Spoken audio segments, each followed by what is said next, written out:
তোমরা যে কুরকুরি খাও, ঠিক আছে, তোমাদের আজকে আমি কুরকুরি কিনে দিলাম, দেখতে পাচ্ছ কুরকুরিগুলো।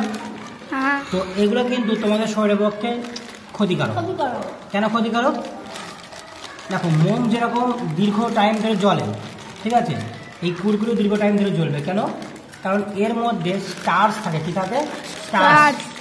আর থাকে পাম অয়েল। কি থাকে? Palm oil. তোমাদের কাউরে বাবা ওই মালয়েশিয়ায় কাজে গিয়েছে, বুঝলো তো?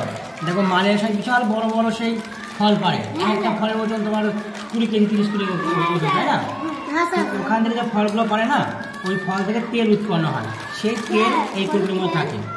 আর স্টার্চ দ্রবণ থাকে, যেটা হচ্ছে ক্ষতিকারক। ঠিক আছে, কেন ক্ষতিকারক দেখো বুঝতে পারবা। আমি যদি কুরকুরিকে মানে ধরাই, তাহলে দেখবা এটা মোমের মতো দীর্ঘদিন ধরে জ্বলবে। দেখো, দীর্ঘক্ষণ ধরে, এই দেখো একবার ধরে গেল, এই দেখো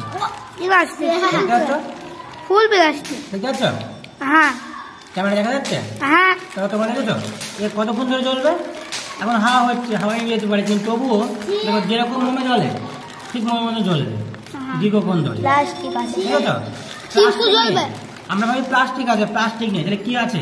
অ্যাকচুয়ালি স্টার্চ আছে। কি আছে? স্টার্চ আর পাম অয়েল, যেটা কি বলতে জ্বলতে সাহায্য করছে।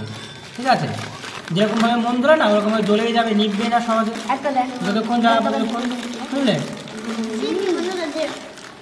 আচ্ছা।